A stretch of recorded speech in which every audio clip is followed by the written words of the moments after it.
A biological layer in the context of 6G refers to a potential future communication technology where biological molecules are used to transmit data within the body or in specific environments.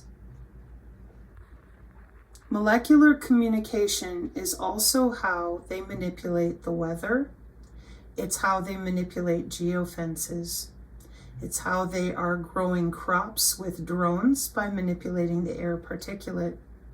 Okay? For those of you that when I say things like that, you get very confused or you think I'm being hyperbolic, you need to come over here to the Agenda 2030 goals. And you need to understand that this is 20 years worth of development. None of this happened yesterday. It's not called chemtrails. It's called geoengineering. Encyclopedia Britannica. I am not being hyperbolic.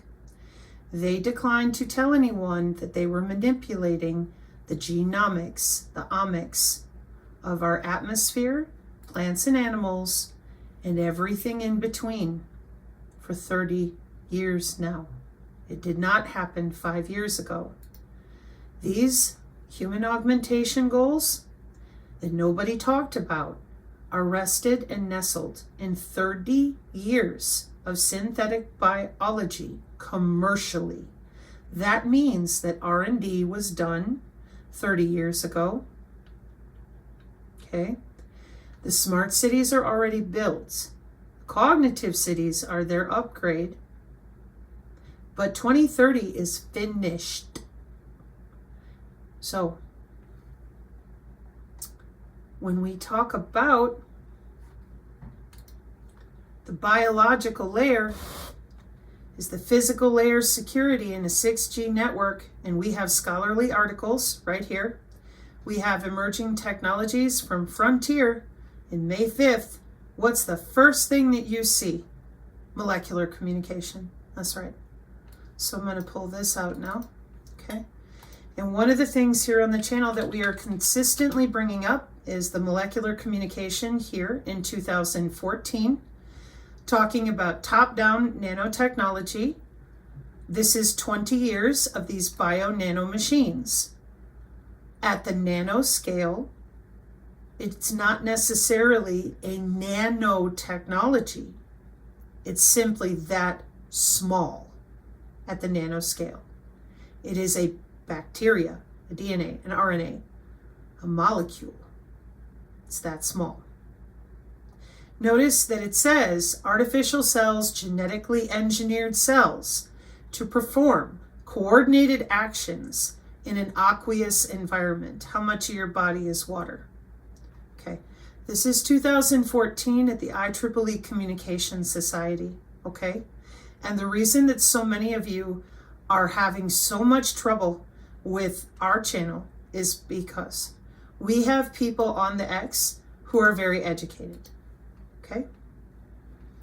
This is your biological layer for 6G, a new set of terminology we're going to go into courtesy of Corinne on the X. And here we go. Internet of Bio-Nano Things, okay? And you have the macro worldwide. There's your omics, genomics. The new paradigm, the biological layer, 6G, that would be your skin. That would be you. You are the node on the network. Your body is accessible to multiple clouds, watched over by our Pentagon as the backbone of everything that runs on the internet. Nobody is free. Nobody's a cypherpunk. Since the internet was built, it has never, ever worked that way. When they told you you were decentralized, here on the channel, we showed you multiple times, you are not. You are more available now to the internet of everything than you've ever been. So this whole notion that you escaped them, they've been under your skin for 30 years. So here's the 7 layers of the OSI model. with your base material as layer 0.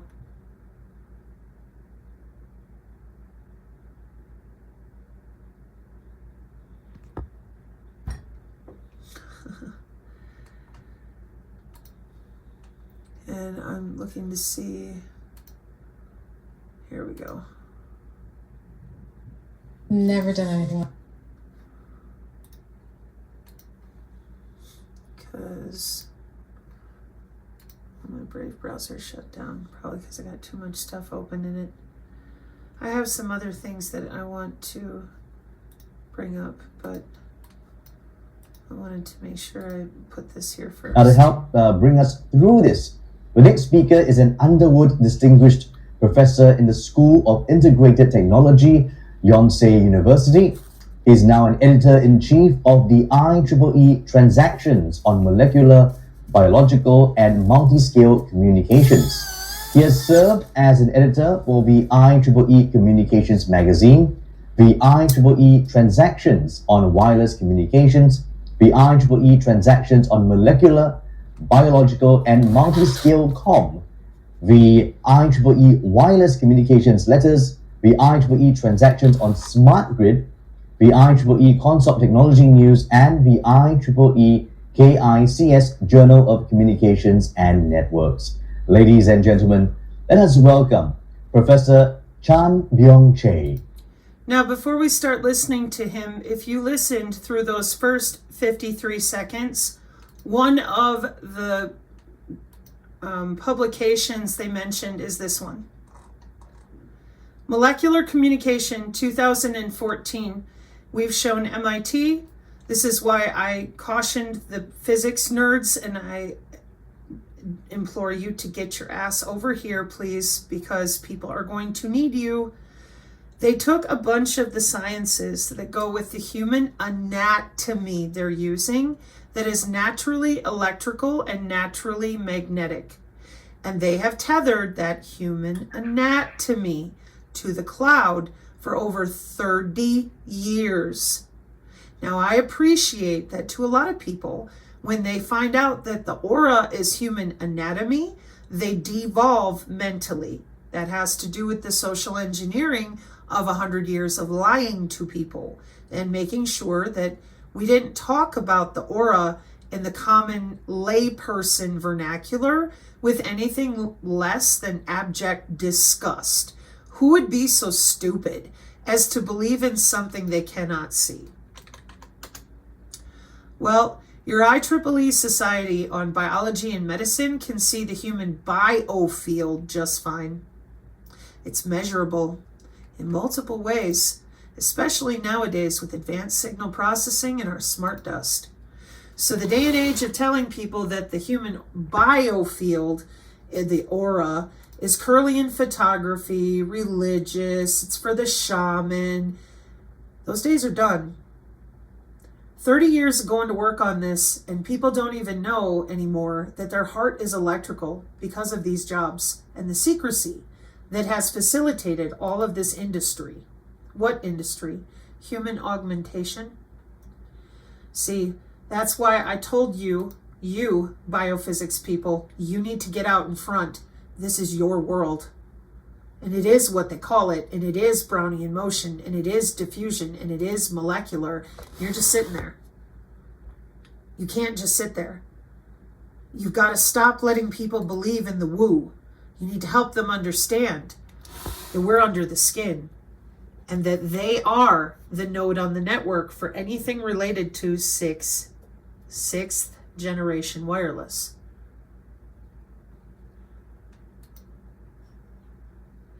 This is magnetic human body communication. We have electrical, we have radio frequency, but radio frequency left too much room for sniffing and hacking. So we've now moved to human body communication through the FCC, through the FDA, through Congress. We have digital twins for 50 years with the Pentagon. Where is everybody? When we said this is a warfare doctrine, Pentagon Directive 3009 with Skyborg and Skynet and drone warfare, everybody was quiet. When our channel said Biosensors are DNA analyte derivative. They're made out of anything, not just nanotechnology. Whole cells, organelles, etc. People lied, misdirected. They even lied bold-faced about our Pentagon Law of War manual, that our soldiers, our war fighters, topically deployed today, are forced to follow. Graphene has been in development with flagships worldwide making millions of dollars, but we're supposed to be afraid of it? Kind of like we're supposed to be afraid of the students at iGEM for 20 years driving their nanomachines through bodies for class. Here we are in 2024, before we watch the professor guy. Here we are in 2024 at the 21st Annual IEEE International Conference on Sensing, Communication, and Networking in Phoenix, Arizona. Okay. This is the IEEE Communications Society. This is their specialty with sensing, because of SOSA, MOSA, OSA are sensing warfare doctrine components. Sensors open system architecture, people. That is our warfare doctrine. Don't have a Melville ideation and risk your life because you think somebody beat the DOE, the DOD, and Interpol, and the 5-9 and however many eyes they've got. The Melville ideation that you, all on your own, conquered the entire 60 years of electronic warfare. Because if that were true throughout history, from Mitnick, Kevin Mitnick, to Barnaby Jack, all the way forward to Julian Assange, those men were harassed. If you're a hacker that actually gets it done, you will be somewhere in a skiff with somebody before you see the sun go down. You're not going to be running around out there selling your products. That would be a violation of national security. That would be a violation of missile defense.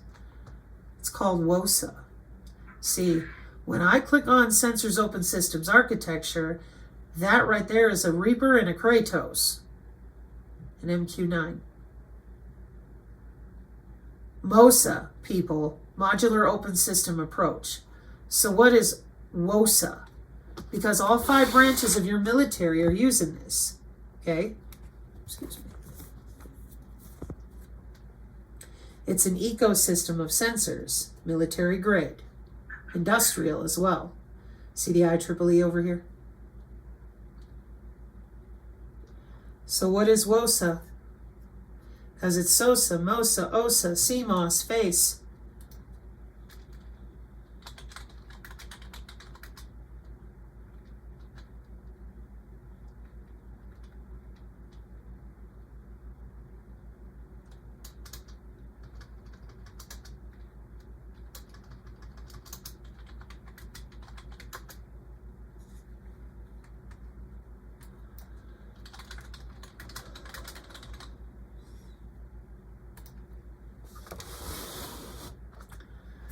Yeah, WOSA is Weapons Open System Architecture, okay?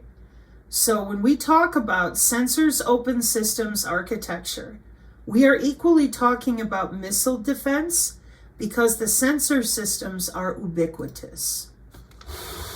And you guys out there are doing serious damage when you continue to mislead people and tell them ghost stories like Immaculate Constellation and all of these things that are going on and are very weird, considering this is our warfare doctrine.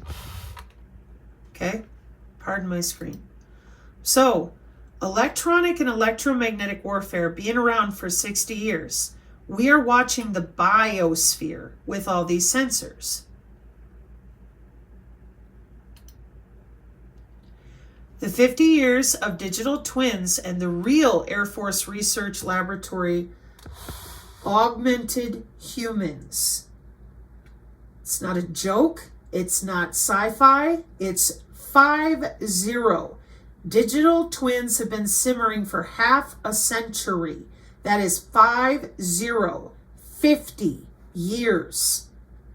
The Air Force Research Laboratory super soldiers are not your James Rink CIA-handled people. They are human augmenteds. We say human cyborgs, augmented humans, human augmentation. 14 years going on in hotels, as well as universities. And you're still out there telling people nothing, zero, about the body area networks that are in commercial use since 1995 with the Fitbits and the BCI, the brain computer interface. You heard me, 1995. See other videos. So here on the channel, when we go to the Augmented Humans Conference and they're practicing intercorporeality, jumping in and out of each other's bodies, that is in their documentation.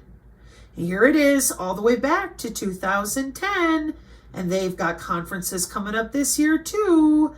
And instead of talking about the main vector of delivery, which if you go here to, let's see, let me make sure I share this one too. When we go to my X profile, you're going to see the different things, like here's emerging technologies towards the Internet of Nano Things. Not necessarily nanotechnology, nano things. I'm going to read this one to you here in a second. And 6G's biological layer. Here's the one I'm going to read to you as well from the Sensing Conference. This is all Corinne Nokel. This is when she tries to work with certain doctors and groups of people, because her biggest concern is injecting all of these things into our children, as it should be. But nobody wants to admit what this stuff is for. This is for our smart city architecture, like the smart ban here, okay? The medical body area networks are running since 2012 and heavily tested in our senior homes between 2014 and 2016. It's currently 2025. Okay, so that's why for us, we don't understand why people are struggling to talk about what they're doing under the skin worldwide with molecular communication. Molecular communication, as you can see right here, University of Erlangen in Nuremberg, one of your favorite places to talk about. MIT has molecular communication. This is all about biophysics with the human anatomy that you are using with all these sensor systems. And this is our warfare doctrine. So instead of explaining to anyone that we are using their body, your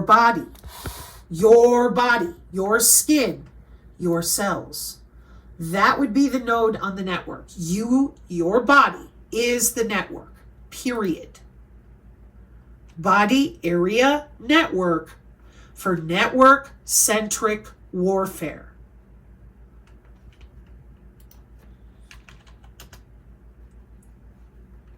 (2014) Computer Weekly.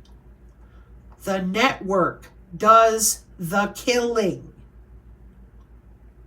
This is not new. That's why so many of us are done waiting for you.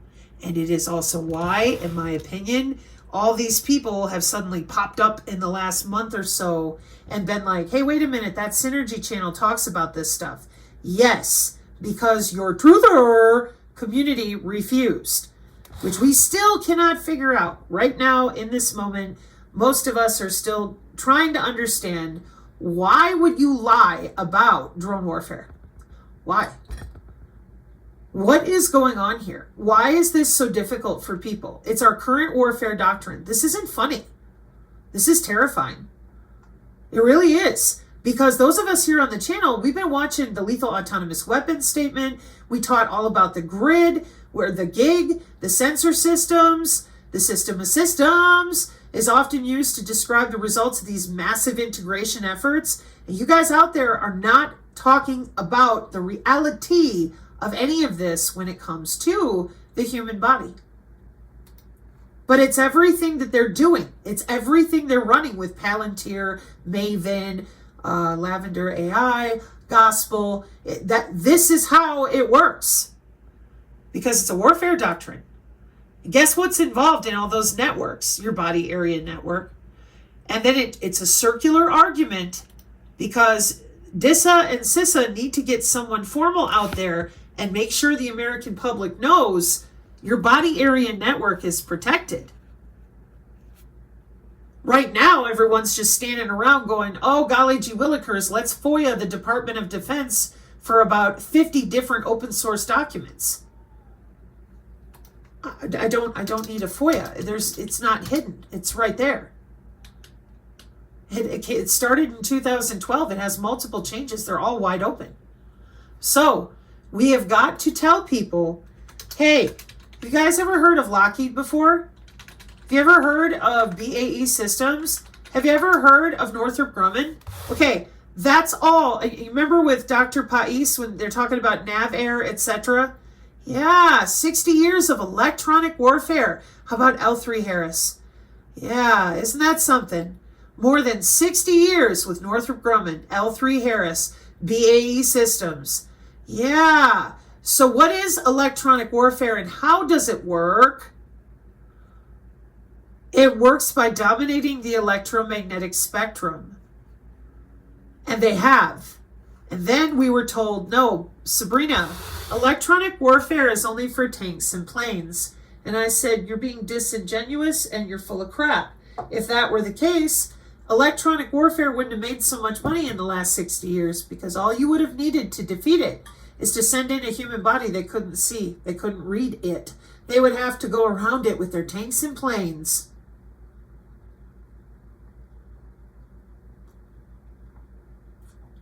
Duh. So, my crime right now is going to be outing your Q crap because I'm coming from behind you. I'm coming from the core networks forward. I am not coming the way that you guys do, handing out software. I don't want to know. So in order to be less inflammatory, I'm coming the other direction from the core networks forward. Just putting that out there. My biggest concern remains the fact that you are not telling people what happened to the human anatomy that is electrical and magnetic because human anatomy didn't change. You guys hid this anatomy in private academia during the Cold War, according to yourselves, and that's what you've been working on. That's why it shows back up in 2015.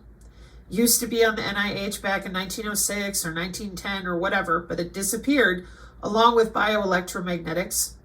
It's the human biofield. It's how you're doing regenerative medicine, the morphogenetic fields, the molecular communication, the Internet of Bio-Nano things. You're using the human biofield, and you're using bioelectromagnetics, which is the study of how the body interacts with electric and magnetic fields that you won't talk about because you've got everyone so screwed up with religious crap, they don't understand that when we say biofield, we're not talking about some sort of woo-woo. We're talking about your heart being electrical, your electrophysiology. We're talking about the scientific study of the electrical properties of cells and tissues that everybody knows about in the hospital. The EEG, the MRI, the CT, and all of the different ways that we use your electroencephalography and your electrocardiogram, etc., etc. But for some reason, and we all know what it is, you've been under everybody's skin playing with them like Sims in a video game for 30 years. You think that might piss people off? You bet it will, because they think that there's a bioweapon and all this other noise. No, you built a biocyber interface for human augmentation. That's why they can't wrap their head around how the hell are you going to cure cancer in 48 hours? Algorithms. What's that? Okay, so here on the channel for well over 2 years now, we've been like, yo, when you sit down at the table and your phone rings, does everybody else's phone ring? No. Why is that? Well, because we send a signal directly and only to the phone. Huh? Okay.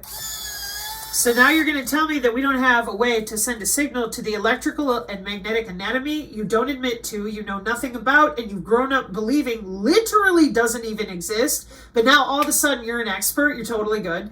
You know, that would be kind of like me saying to my stepbrother who runs marathons for the last, 20 plus years. I do not. Now, I have other types of exercise, but running a marathon, that's a completely different setup. If I want to go out there and run 5 miles straight right now, I can't just jump up and do that properly. I'll probably hurt myself. Oh, okay. Why is that? Because I'm running. That's muscles and breath and oxygen, right? Okay. So in the same way, you have anatomy, like your arms, your legs, your tongue, your cheeks, your head, your liver. The biofield is anatomical. And you've lived your whole life believing it's not even there. So now you're just going to jump up and use it right now today. Don't you think that's a little outside the realm of reality? Let's be real here, okay? So I started teaching biofield practice because I realized this is the big secret. Then you get into your mystery schools and they spin you around and tell you got to have all these religions. Dude, I don't remember the last time that somebody who loved playing basketball, hockey, football, somebody who loved ballet versus the tango versus hip hop, that they had to have a religion and only one religion and only one dogma all the way. Maybe they did. Maybe some of them did. But life is a journey, and sometimes people change and grow. And yet somehow, if they were dedicated to any of those different physical activities, they did just fine. Yeah, their religion would change, their dogma would change, their diet would change, but they could still exercise their anatomical body parts. Okay, so that's how stupid of a situation we're in right now, because the emperor has no biofield. This is not, I'm not being hyperbolic. I'm trying to be as simple as I know how to be, because there's still so many people that are just crowded up with all this noise. You got to let it go. It's simple. You are the node on the network.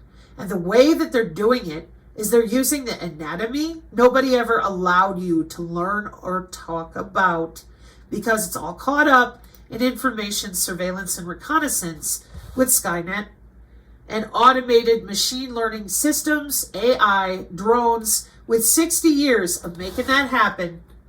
And your body is on the electromagnetic spectrum that they've dominated. Say, is the human body on the electromagnetic spectrum? Yes, the human body is considered to be on the electromagnetic spectrum because our human body emits thermal radiation, which is a form of electromagnetic radiation, primarily in the infrared range due to the body's heat, meaning humans essentially glow with infrared light that is invisible to the naked eye. Oh, well, how convenient. That's just one way. So in advanced signals processing, we use signals with biomedical engineers to look right through you and back again. We have dominated the entire electromagnetic spectrum. And I pointed out to people numerous times, I don't see anybody doing exorcisms on their microwave or the radio in their car. Here's people, okay? So in electronic warfare, we talk about radio frequency. That's here, radio waves. We talk about microwaves, which can cause some serious tissue damage. That's right here, microwave. We talk about the infrared. That's right here. Now, do you see bacteria? Let me zoom in for you. See bacteria? That's visible light communication. Hey! That's in the wireless now. For your Internet of Space things, which is called free space optical, as in the air. You're thinking Mars. They love it when you think that. Because then you're not here with how they're using molecular communication by driving bacteria through the air. They are steering it. They are magnetizing it. They are changing it in and out of human flesh. Because you are a node on a network. It's legal, by the way. because not a one of you will talk about it properly all this time. Everybody's sitting here staring at each other like, excuse me. I said 1995.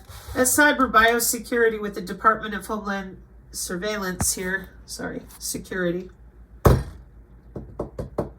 So you have biosurveillance with the DOE and the DOD and all the acronyms that go with them. That is literally chemical and nuclear, CBRN. And yet we still have grifters out there screaming that they've defeated all the chemical and nuclear protections on our country as well. Just buy your magic paperweight that is a quantum VPN protection thing, and then that way you will be protected via molecular communication. Maybe it has an array. Maybe it has an assay that it is connecting to. In every single one of those instances, there are higher libraries than you, so that cyber biological security can be maintained, including for things like smart agriculture. It's another reason that your glorified paperweights, whether they're sitting in the Dollar General store, there's something that you put around your neck, wear on your arm, bioelectronics, it doesn't matter. In order to have appropriate cyber biological security, we have ELISA assays and library access that goes around you. There's another reason than just smart agriculture. It has to do with the Congressional Modernization Act that came in order to use the digital twin and the assays that are cell-based and written into wetware software from the GitHub. So that's bioelectronics again, and the ability to use your digital twin or your ELISA assay or an assay in general is so that they can have better precision with nanomedicine or precision AI healthcare, using machine learning to double check your digital twin right away in real time because they have that capability. Whether you admit to it or not, the Pentagon does, and this is part of our warfare doctrine with containerized networking. So here we are with the body area networks, now that they've been out there since 1995.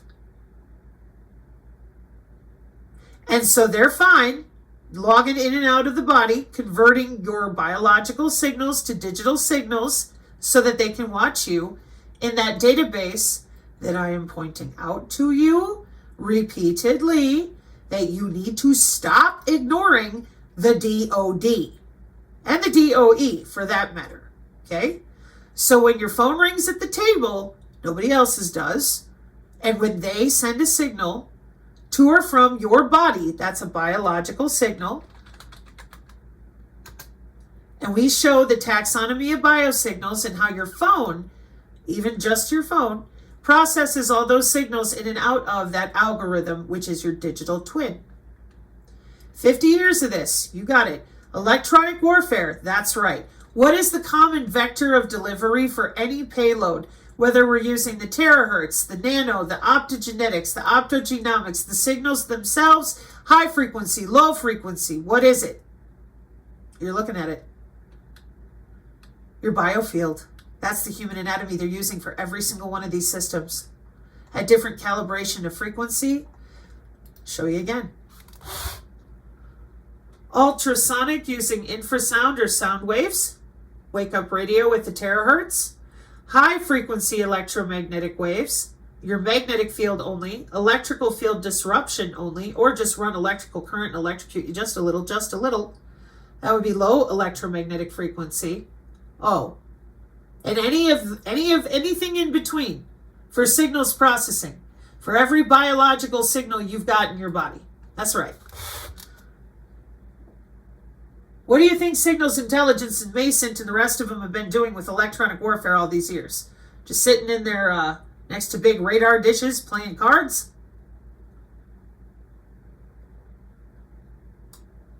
Sometimes I wonder. So, here's where we're at today. Now, we have people who have augmented themselves. And you're probably looking at me going, well, Sabrina, what does that mean? Countries in the world decided that a novel vaccine would motivate people to want to be augmented for personalized medicine. The AI uses your digital twin, just like it does to save the world. The digital twins in healthcare are in alignment with the biosphere. If we weren't manipulating every molecule that exists in the air, none of this would be working. And it does because of the sensors that have been augmenting the atmosphere. Since the 70s, bare minimum. Okay?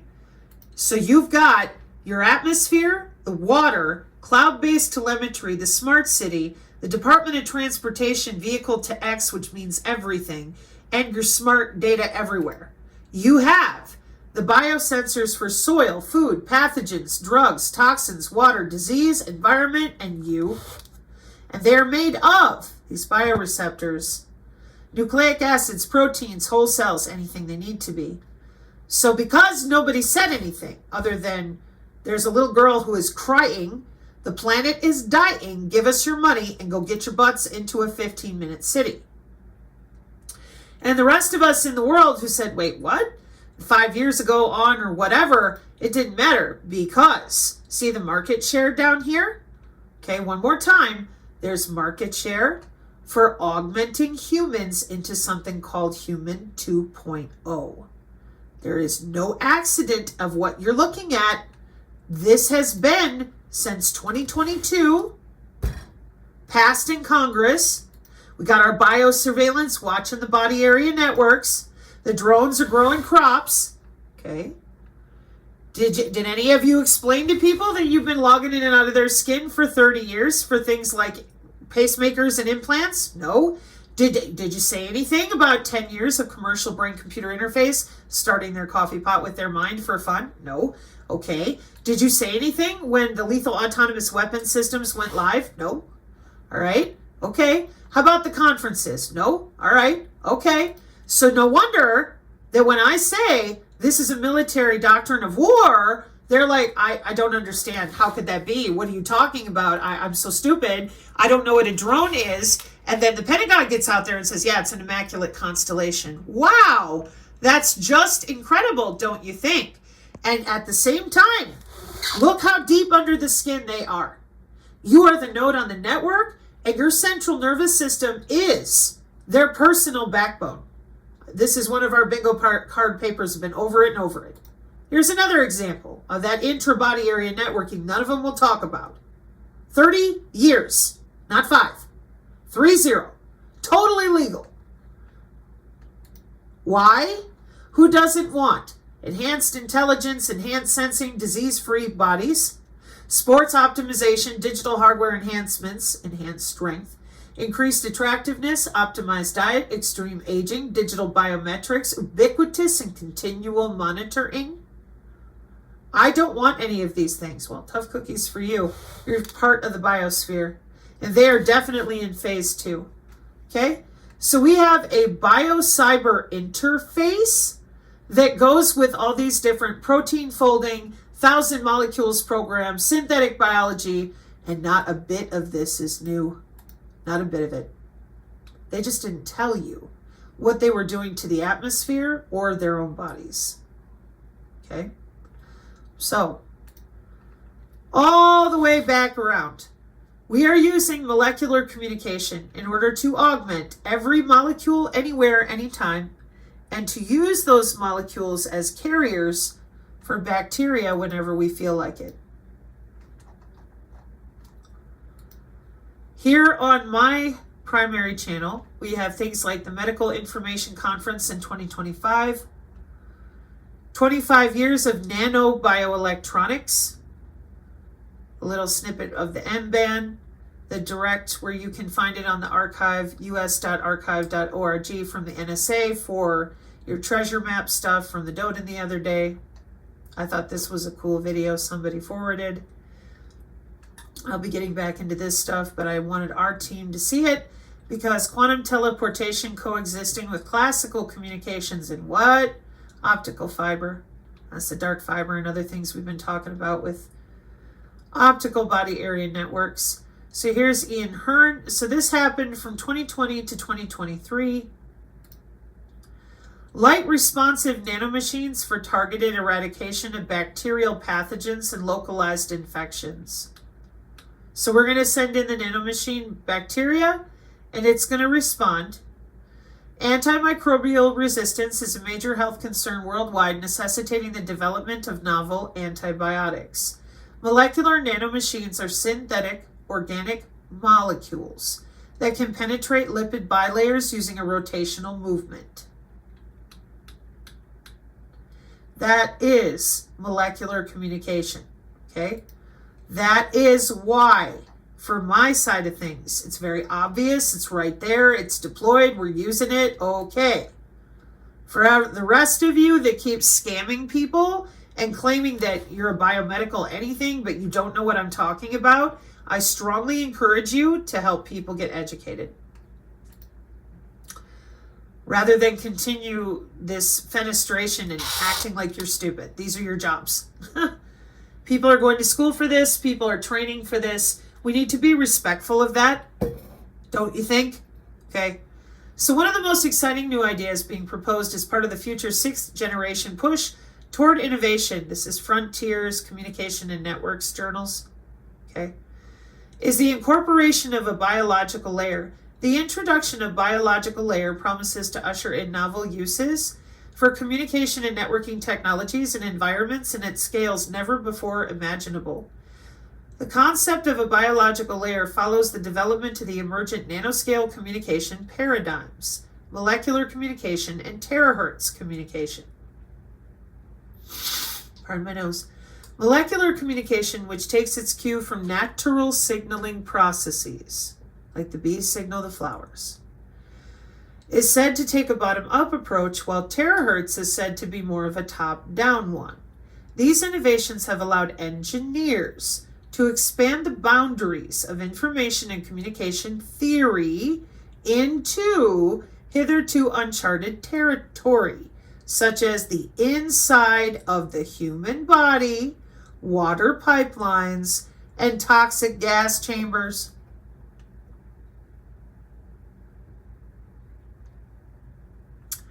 There is the difficulty of creating interfaces among and between nano networks and micro-macro scale networks. True. On the one hand, the development of realistic molecular communication system components, experimental testbeds, and prototypes through cross-disciplinary approaches is needed to close the gap between theory and practice and help accelerate the commercialization. Commercial. It is not in R&D. It is commercially accelerating and emerging technology. On the other hand, further development is needed for prototyping terahertz nanonetworks and setting up experimental testing infrastructures, developing protocols primarily for higher layers of the protocol stack, closer to the user, and security or localization. Lastly, sensing and computing at the nanoscale is still an open challenge.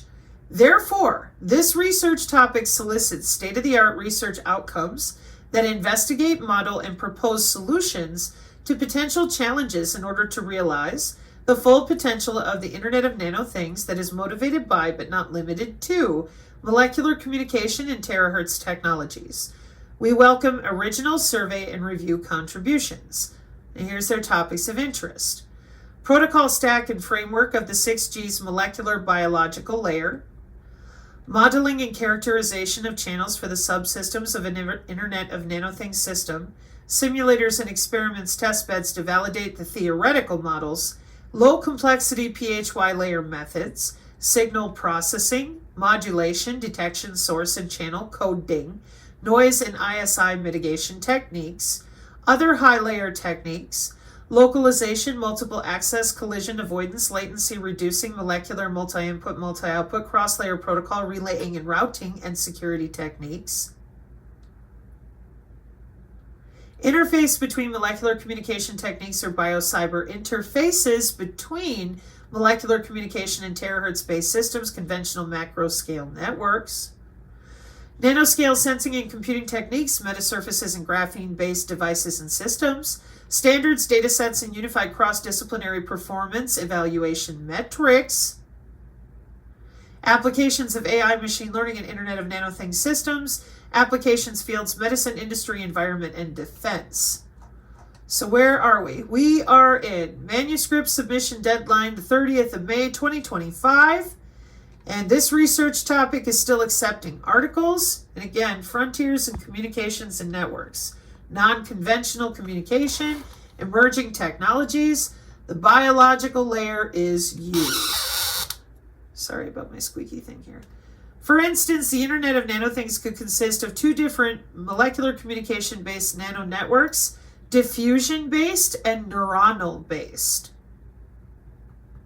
That's why I said the biophysicists need to get up off their butts and start educating. So here we are in the, like I said, research topic right here coming up in May of 2025. And we're all about it. And we know what we're doing. And we've got challenges we're working to meet head on with actual engineering, while the rest of the world is still discussing little green men. I shouldn't say the world, I should say the United States. Our country is way behind in this academic area mentally. So, 2024 Annual IEEE International Conference on Sensing, Communication, and Networking. The 21st Annual IEEE International Conference on Sensing, Communication, and Networking, SecCon, will provide a unique forum to exchange innovative research ideas, recent results, and share experiences among researchers and practitioners in wireless and mobile communication networks. The conference aims to serve as the reference exhibit for state-of-the-art research supported by implementation and insights gained on all scales of experimental systems, network architectures, components, and protocols. Exploring beyond current sensing, communication, and network paradigms, IEEE SecCon is committed to fostering innovative interdisciplinary research work as its signature footprint in the contemporary research landscape, with a focus on pioneering endeavors that bridge traditional sensing and networking with emerging fields such as machine intelligence, data analytics, edge computing, and social networks. SecCon invites contributions spanning a diverse array of topics. These topics may include, but are not limited to, rural connectivity, electromagnetic fields, biological communication networks, unexplored wireless frequencies, edge intelligence, social media data analysis, and advancements beyond 5 and 6G networks. SecCon welcomes submissions presenting original research, experimental findings, practical insights, and visionary outlooks across sensor networks, Internet of Things, mobile devices, and wireless communication. Particular topics of interest include, but are not limited to, oh Lord, here we go. Seriously, DISA and CISA, body area network, and the circular arguments so that we can move forward and talk about this in different areas of nanomedicine and photonics. They keep coming back around because you haven't cut them off and said, body area network. Please. Amen. Okay. New communication paradigms such as terahertz communications, optical wireless communication, visible light communication, acoustic communication, and uncharted wireless bands. Stupid books. Reconfigurable intelligent surfaces. If y'all end up seeing the video I made with the Gospel of Thomas and the Uncharted book, you'll understand my joke. There's those reconfigurable intelligent surfaces. Cellular communications and data networks, including 5G, 6G, and beyond. Molecular communication networks, networks of nanothings and bio-nanothings, new platforms, techniques, and hardware designs for low-power, energy-limited, and battery-free sensing and communications. For those of you that are dudes and you're impatient, you're like, all right, what are we supposed to do about this? I'm sorry, but you allowed them to build it because you won't talk about the anatomy that is involved? Why would anybody say no? They want to live forever. This is life extension technology. Did you tell the truth about hooking the skin to these systems? No, you did not. So stop yelling at the people who've been tested upon, harmed, and messed with, because you're also the same ones. I need a solution. I need it now. Well, you're very interested in little green men, but not a one of you can talk about the human anatomy that lets all these different systems communicate. Only the disabled lady on the mountain with the single dad in Canada can read a diagram? Go take a look in the mirror, take accountability, and get busy. I don't want to hear about it. I don't need to. Go get busy. You're an adult, you're industrious, and you're capable. And you damn well know there's a common point of entry here, a common vector. Everything I'm reading right now, you lied to them. You told them LIDAR. You told them, oh, I'm chaotic. And you let people sit there and cry and be traumatized while learning nothing.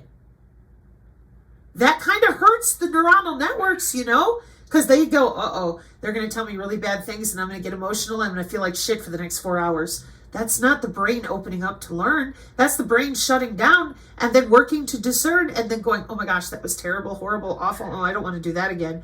No kidding.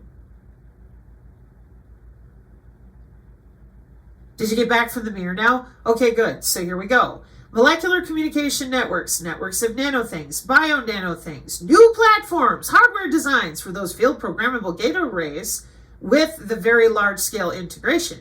Internet of Things, cyber-physical systems, software-defined networks, and programmable networks, unmanned aerial vehicle-based sensing, communications, and networking, SOSA, and MOSA, and OSA, and WOSA, communication and networking for AI and machine learning.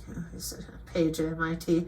Data analytics, AI, and machine learning for sensing, communication, and networking. Cloud, edge, and fog computing for sensing and inference. Time and location, position, navigation, and timing. Aware, position, navigation, and timing with time and location in sensing, communication, and networking. The timing in the packets. Fairness and socio-technical issues in sensing, communication, and networking. Security, privacy, and trustworthiness of mobile wireless and sensor systems. Novel experimental testbeds for sensing and networking systems. Measurement of sensing and networking systems.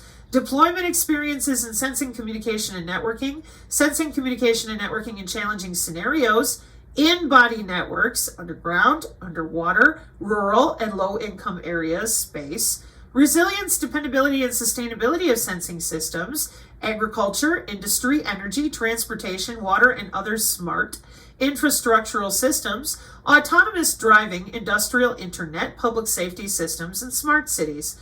Novel applications such as wearable computing, virtual augmented reality, smart and connected communities, sensing and networking of social systems, and Internet of Things sensor applications using foundation models. Integrated Sensing and Communications, ISAC. Oh, they got their own acronyms too. Of course they do. So here's your paper submission and publication. And let's see, that's all done. And those, there you go. So yeah, because they met in December of 2024. So now we are going to move on to, hang on, I think we are finally ready to go wrap around back to the professor. So I wanted to make sure I got the documents that Corinne had up there. And the main one that I want to read is singular. Hang on. Because I'm trying to get through some of this so that people have an easier time dealing with where I'm headed with the Q and the way you're scraping their bio data. The different hackers and people, they're being promoted. Not everybody understands the full back end, but plenty of them do and they don't care. They've been doing it for 30 years, people. Why would they care? They don't need your opinion. They're being paid by telecommunications companies to do a job for big data, bioinformatics, data acquisition. Okay? So the biological layer in the context of 6G refers to a potential future communication technology where we're using molecular communication since 2014, are used to transmit data within the body or in specific environments, as we just went over and over.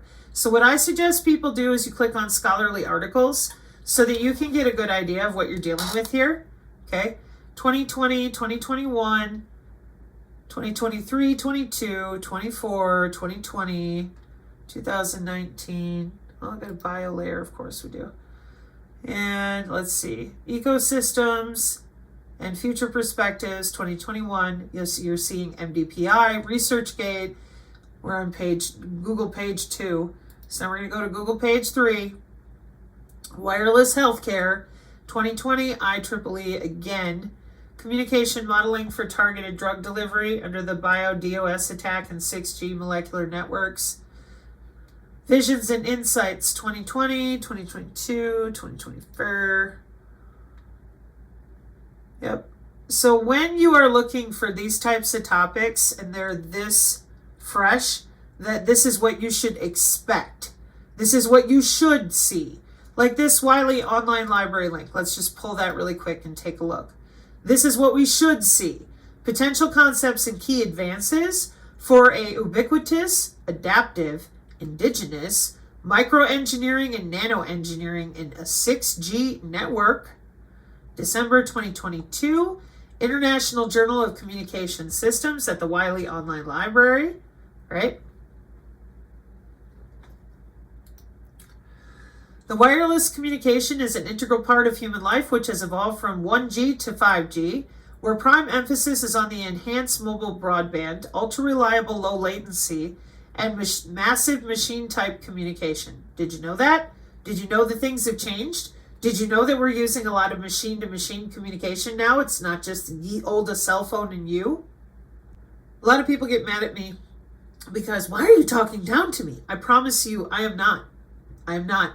But the biggest problem that has remained in place is this inability to learn and to say, oh, they upgraded. Oh, okay, that makes sense. I mean, I'm always upgrading my phone and, you know, I know that much, right? But when I ask you how your phone works and how it works with your body the same way, you scream and yowl and scream religions, okay? That's all the social engineering that's been done to cover up all these systems.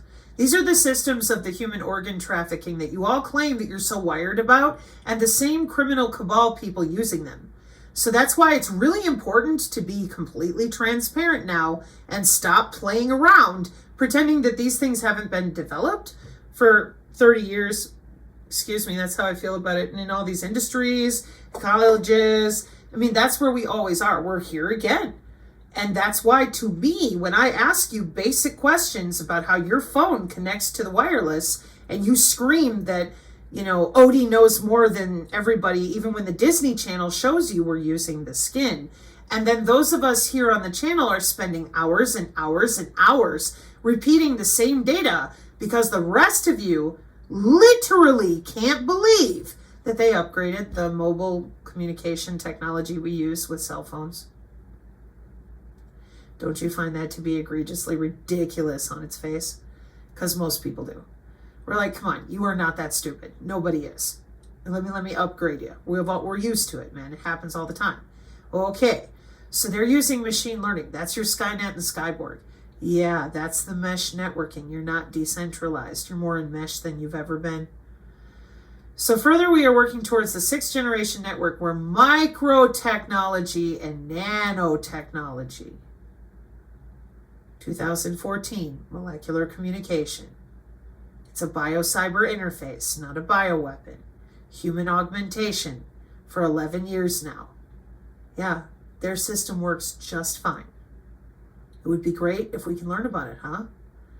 Microtechnology and nanotechnology. It's a biodigital convergence, biological to digital. They're well on their way. They're making great money, and they've built a bunch of their smart cities already.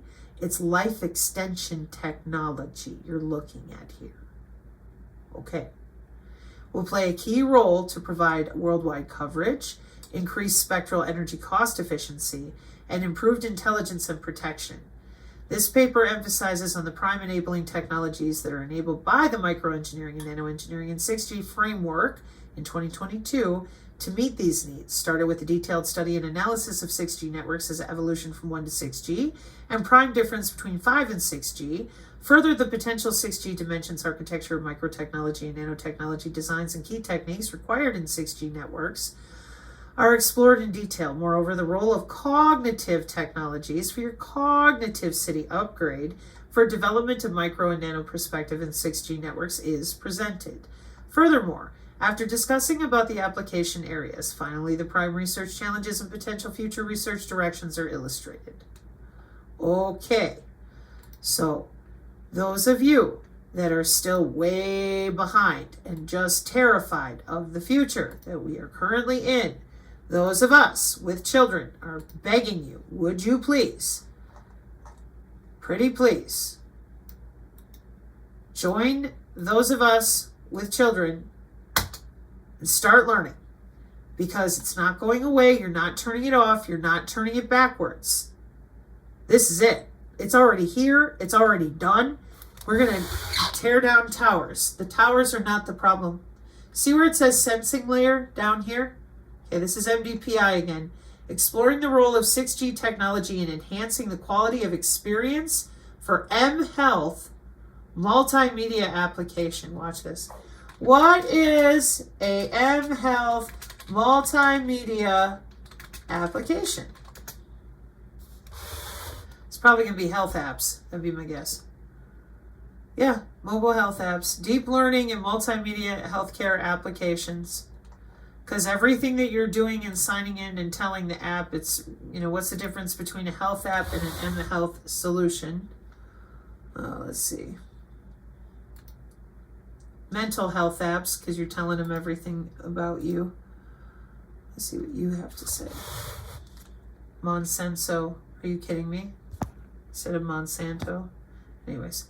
Over the past few years, mHealth solutions have begun to solve some of the problems that are ailing healthcare.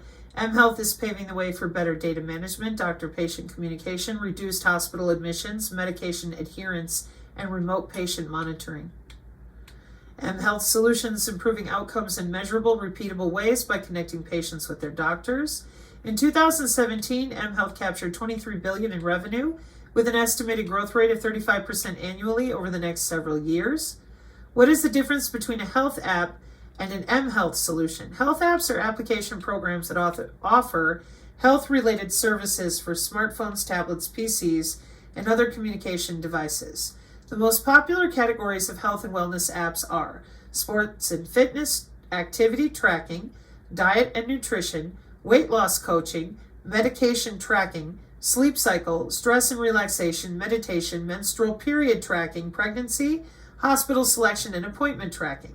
Health apps can provide valuable information to users. However, it may be hard to determine the accuracy of the information provided and may not be easy to share this data with the user's doctor. mHealth or mobile health refers to the practice of medicine and public health supported by mobile devices such as mobile phones, tablets, personal digital assistants, and wireless infrastructure.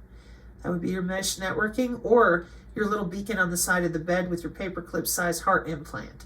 It encompasses all applications of telecommunications and multimedia technologies for sensing and actuation, for the delivery of healthcare and health information. Why is mHealth used? Provides education and awareness, assists with diagnostics and treatment support, enables remote data collection. We know. Facilitates remote monitoring, enables telemedicine, supports chronic disease management, supports medication compliance. Okay? Numerous mHealth initiatives across the world have demonstrated the efficacy of using mobile devices to deliver better care in a cost-effective manner. All right? So there's your difference between mHealth and, just using a health app, even according to themselves. And I pulled that from right there because now I'm going to open this link to the MDPI Sensor Journal, all right? And we're going to see that, what year are we in? 2023, okay? Exploring the role of 6G technology in enhancing quality of experience for mHealth multimedia applications, another comprehensive survey. This article belongs to the special issue, Edge Computing and Networked Sensing in the 6G Network. So I'm going to open that this time, okay, so that you can see indexed in PubMed and whatever else those scores are about for those of you that get all uppity about white papers. And then you see that it's a special issue in the sensors and sensor networks, special issue editors, Division of Computer Science and Informatics, Department of Electrical and Electronic Engineering. Okay. Special issue information, 6G networks are envisaged to support the requisite resources for the fast-paced digital transformation through Industry 5.0 applications, including but not limited to holographic communications, self-driving vehicles, context-aware infrastructure, and personalized interfaces. Department of Transportation, V2X, okay. These applications require 6G infrastructures to be able to support massive Internet of Things connectivity with ultra-low latency and high bandwidth. Edge computing is a consolidated paradigm that is widely recognized as a key enabler for future 6G communication networks. By bringing intelligence and resources closer to the end users and devices, edge computing is the key technology that can help in achieving zero latency dream to support the 6G application scenarios. In addition to that, this trend is moving from edge computing to a wider concept of distributed computing, characterized by the presence of multiple application instances both at the user and edge sides. The potential of edge computing, and in particular its evolution toward distributed cloud, fits multiple modern communication technologies ranging from cellular networks to the wireless sensor and actuator networks, and paves the way for novel and even more pervasive IoT applications. As this technology becomes more and more adopted in the above fields, new research challenges are being posed. Distributed clouds in its various facets is undoubtedly a hot topic in research. Yeah, distributed clouds, no kidding. Thanks to interdisciplinary nature, it represents a strong driver for many scientific fields.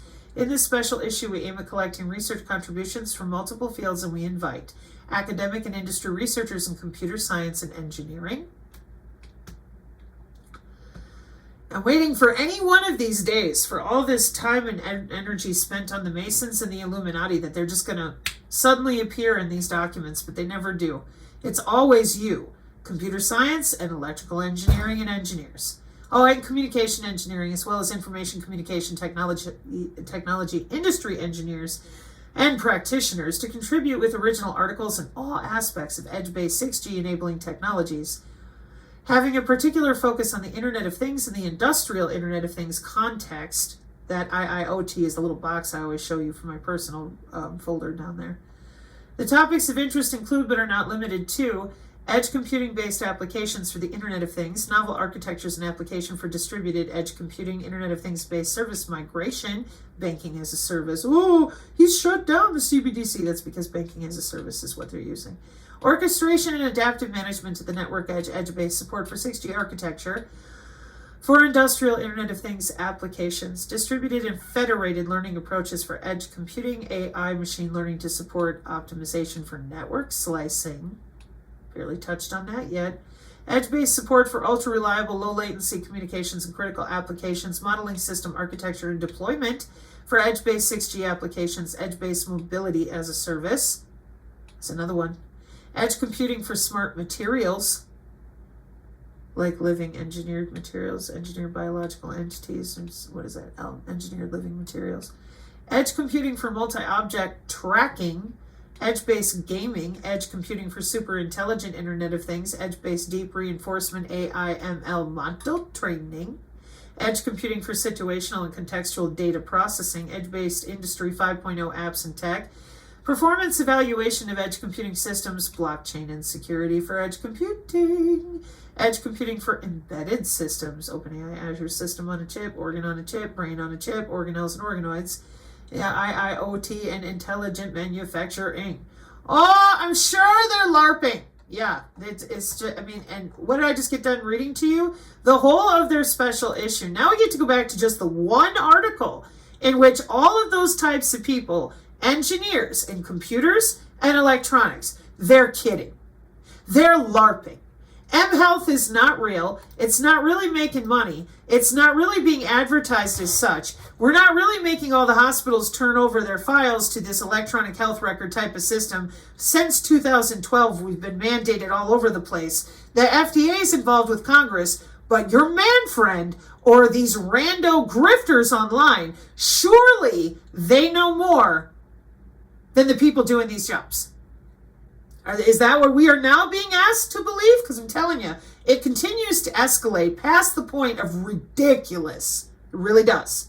Because right there is your mHealth ecosystem market 2017 to 2030, $23 billion opportunities. Come on. Who doesn't want to sit at home and feel better? Think it through. I said, enables remote data collection. And everybody else, we still have to come back and listen. Don't forget, that's the whole reason we're doing this, is so we can listen to this guy with wide open ears and eyeballs and not be confused when we're seeing the different software that we've been showing here on the channel going, they have a black box software to log into your body for the vital signs, the biological signals, the biosignals that their proprietary software is set up to imbibe, and the encryption will be very tight because this is the type of body area network surveillance held on to by the DHS and everybody else that's in very high level security because nobody wants malware on their liver. Duh. So that's why the hospitals and the utilities, they go first, and they're the ones who've been working with this the longest before the commercial world gets a hold of it. Yeah, like the deployment of every other communication technology we've ever seen, including our cell phones, yeah. So that's why so many of us on the channel got pissed off at the doctors, because we're like, you guys are all getting in on this. You're always the end user. You have been the whole time, and it's only getting more complex. And then the nerds, they're just completely stock silent because they know they got you. They've got you everywhere. They've been playing with bodies and selling access and proprietary apps to do it for this last 30 years. They're the whole reason we're in this position, because they like it this way. They know all this stuff. They can sit here and swim in acronyms. They're the same ones that want to sit in their diaper in their bathtub. That's the world they've lived in all their life. I'm a 90s chick. I'm telling you, there are many more people out there that are just happy to upload to the cloud than you realize, because trying to live in your body right now is pure physical hell. It really is. And they know it. And unless you're augmented, well, you're gonna be hurting a whole lot worse soon enough. They're making it that way because they want everybody augmented. Okay? That's terrifying. Well, it's another day ending in Y, right? I'm not the IEEE, neither are you. So education for the win. Come on, don't be afraid. But know when they tell you mHealth is an application of medical sensors and mobile computing to the healthcare provision. And while 5G networks can support a variety of mHealth services applications, such as telesurgery, I didn't say it, it's right there, holographic communication and augmented virtual reality are already emphasizing their limitations. These limitations apply both to that QoS and that quality of experience. However, 6G mobile networks are predicted to proliferate over the next decade to solve these limitations. Yeah, because your body is the node. So when I said telesurgery, and you all went, and I said, no, well, keep letting them go to work and just continue to lie about what they do when they're at work, and it's just going to get worse and worse and worse. And the divide between those who understand this stuff and the ones that don't gets bigger and bigger and bigger until suddenly there's only two levels in this caste system. The ones with time and the ones with no mind.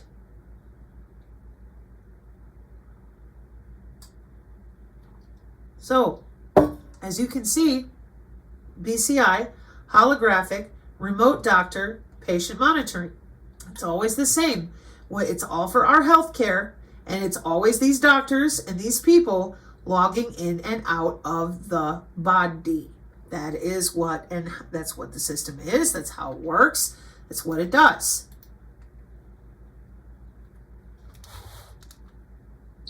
Hello everyone. Can you hear me well?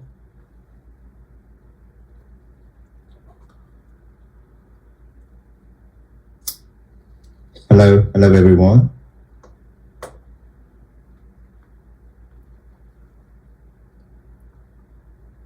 Can you hear me well? I have any introduction to myself. Again, this is Chan-Byoung Chae, and I am a professor at Yonsei University. Before joining the Yonsei University, I was with the Matlab in New Jersey for almost 2 years. Before that, I was with Harvard University in applied mathematics, so working on some more mathematical. Okay, see down here where it says demo and publications, molecular, multi-input, multi-output, in vessel, molecular, multi-input, multi-output.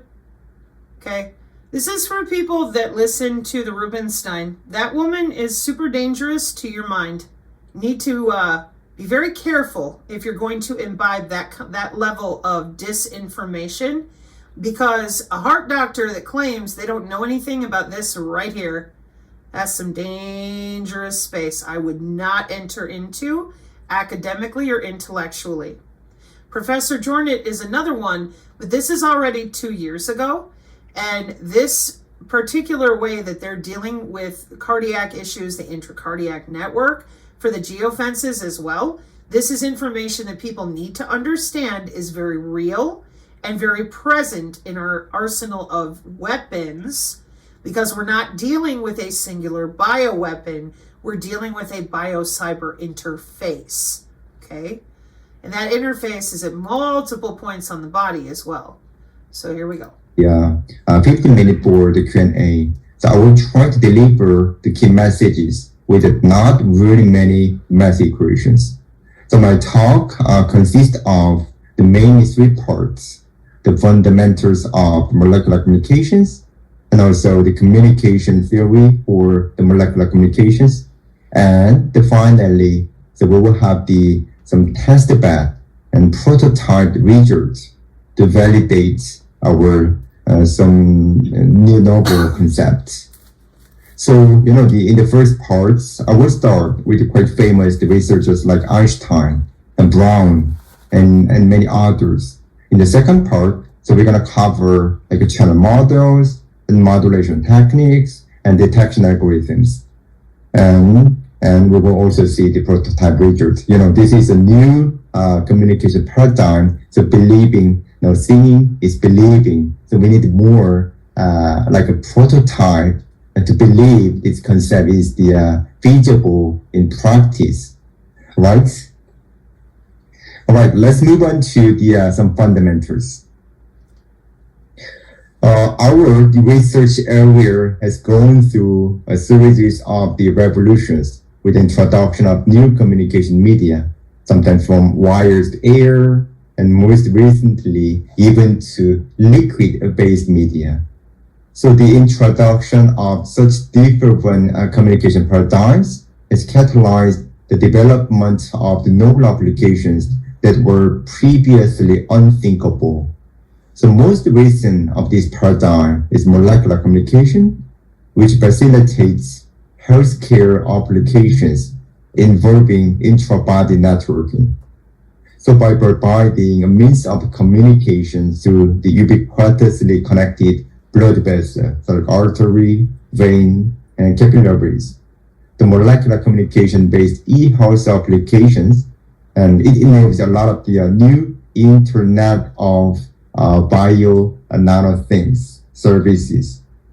So I just want to ask you a question here, very simple question. Is there anyone who could differentiate 6G from the 5G? Even 5G, it is now being well deployed, right? Even in Singapore.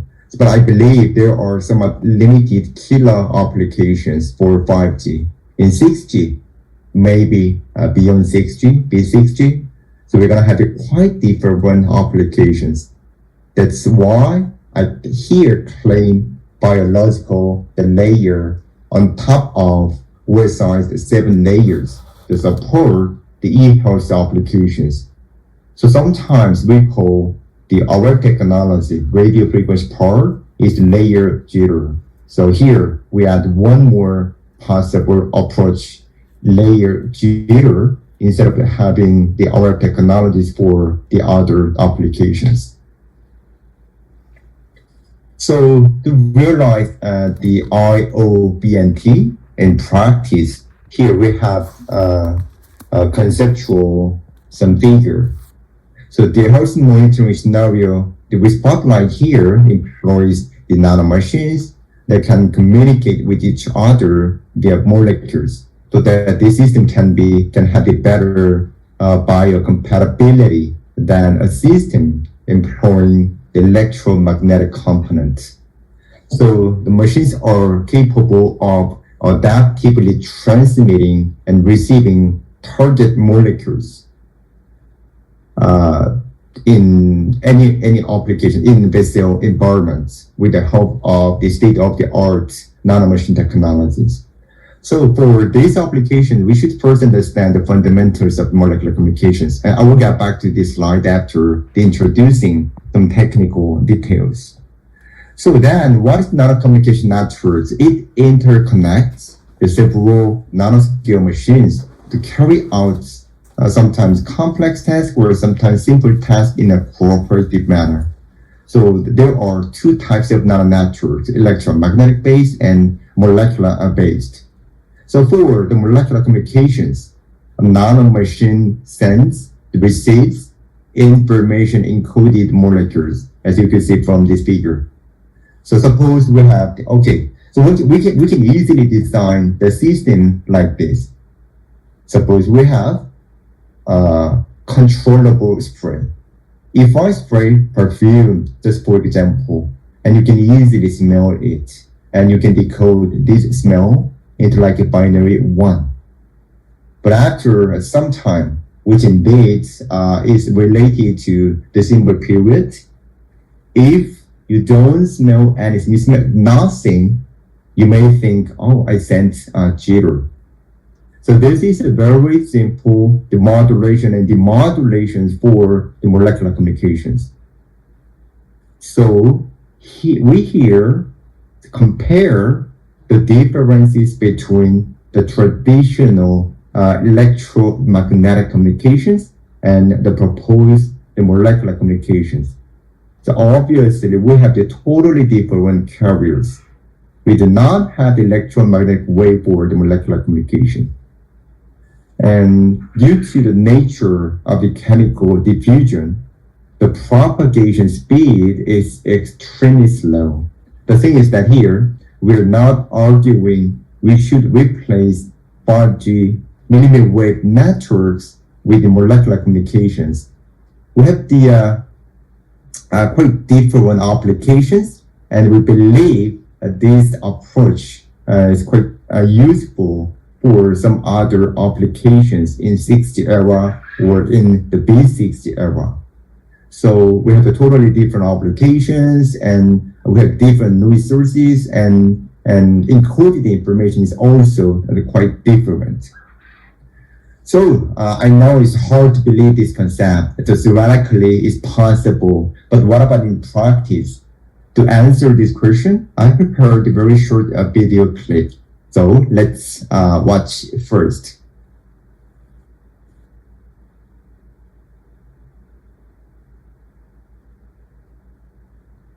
So here, we want to transmit 6 alphabets, YONSEI, the name of our university. But in this system, we don't have any RF part. We do not have antenna. We do have only like a fan and also some messenger, the molecules, and simple gas detector at the receiver side. And you can hear some sound, right? That's the when we release a certain amount of the messenger molecules, and it delivers certain message.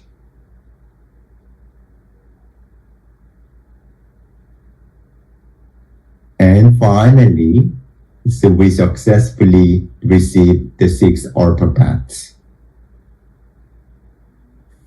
So what did you get from this video, and what do you think of this test bed?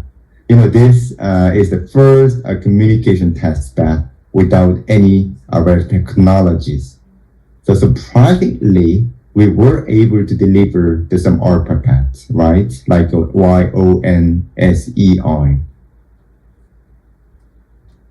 So here we have the also other some different test bed with more advanced techniques, and you guys will see them during my talk later. All right, you may wonder where we could use this approach. So we here have these 3 representative applications. For free space environments, we could have the tactical, the macro scale, or nanorobots that have the robustness again, against the eavesdrop. So for in-visit applications, it's already introduced host monitoring and nanorobots and or target drug delivery system could be some good examples. Okay, so I'm going to stop this now at 13 minutes in so that those of you out there that want to learn and understand what we're dealing with here in regards to the ubiquitous health monitoring, you have systems that are using that smart dust that we have talked about at length, the MEMS and all the rest of it. And of course, along with that dust, along with those wireless sensor networks that are meshed everywhere, because you are not decentralized, you are more available now to everything all around you, called the Internet of Everything, than you've ever been. And as he continues, you see here underwater applications, the different hybrid nanobots and the nano drones we've talked about on the channel. And then it looks like he's gonna go right into, okay, I'm gonna turn the volume off here for a second, your Brownian particulate and diffusion models. And let's take a look. Yep, he's gonna go through your stochastic stuff. He's gonna help those of you who don't understand your Gaussian distribution, and those of you that continue to tell people we're just so stupid, we don't know what we're doing when it comes to receiving and transmitting the signals. You will have nowhere but a brick wall to go, because this channel model propagation and all these mechanisms are exactly how a lot of your back-end big data is happening right now with the optical body area networks that are part of your Internet of Space things, as in free space optical. Like I said, you're thinking Mars. They're fine with that. They've been doing this, like I have pointed out. It's why I spent time in the beginning trying to help you understand. We're back to your shift keying. Wait till we get to your quantum encryption. See, it says waveform. See, it says square waveform and N molecules, etc. Welcome to math and timing-based modulation inside of all this advanced signal technology. Which is why when people would continue to say, I have the magic answer, Sabrina, I said, no, you do not, because these algorithms are heavily protected so that people can't just put malware on your liver. So, the intersymbol interference in molecular communication and impulse response results in severe interference, thicker tail. This whole, because ISI, when I read it, is not something I've talked about yet. Because I know that getting into the routing with all this, most people start falling asleep. But here's MIMO, multiple input, multiple output configuration. Pros, performance gains in terms of diversity, multiplexing, and arrays, watching you walk around, or whatever. Cons, implementation, complexity, channel state, and interlink, okay? Full duplex, two-way communication. Feasibility expands its application area. Cons, self-interference. Relay communication compensates for high decay over distance, and the con is the cost of deployment and relay interference. And for those of you that don't remember our favorite bingo card that we fought for months, and they wouldn't admit that electronic warfare is for more than tanks and planes, so we made a joke about it. And we're like, well, that F-35 is shopping for a couch. This is from 2021, non-stationary, relay-based, multi-input, multi-output channel model with time-variant path gains, so when you move around, we can watch for that, for human activity recognition in indoor environments. Extensive research shows that the physiological response of human tissue to exposure to low-frequency electromagnetic fields is the induction of an electric current in the body segments. As a result, each segment of the human body behaves as a relay, which retransmits the radio frequency signal. And all we ask them to do is admit that that is a human body. That is behavior of human body segments in the presence of low frequency electromagnetic fields. They said, nope, that's tank. And we all went, wow, that tank has cankles. Okay? And then these scatterers in the form of wireless sensor networks, see the scatterers, cluster and watch you walk around your house. So you are never alone. You are remotely monitored at the level of your bone. Literally. All day, all the time. For 30 years now. So that's another reason when people kept saying things like, how do I get rid of my biosensors? How do I get rid of the ban? I'm like, you don't understand. It's your own anatomy. That's the problem. See, that body area network that you're looking at here, that's your anatomy. This has been the problem the entire time. They didn't give you a band. They didn't give you a wban. They didn't give you a new technology. They stole your bioelectricity and your biology. And your heart is beating. So your body naturally is interacting with electric and magnetic fields all day. Yeah, they know. They wrote an algorithm for your DNA, your heartbeat, and all these other metrics that are only for them. That's why none of the EMF blockers and all the other things, none of them work. Yeah, because it has to do with your mHealth, your eHealth, your telehealth, and the biosurveillance. It's already been approved. That's in heavy use for your health care. Okay? It's also why people are, what do we do? What do we do? Well, we need to educate about it because of the human augmentation component that is not going away. So we have a law, in my opinion, because this is so convoluted now, it should be as simple as saying to people, your body is electrical and magnetic, and that's how they've got you tethered to the cloud. But the brains are not, they're really spun up with aliens and other stuff rather than dealing with this smart city. The new type of warfare is going to be harnessing the weather, molecules of any kind, CBRN, EMP, dirty bombs, fogs, weird electro fog, blah, blah, blah. And these are the weapons they've been working on for 60 years. So, of course, as they're going forward with their drones and their cyber physical systems, etc., hopefully being more educated will help people so that when we talk about molecular communication and synthetic biology, they know where to look in a book.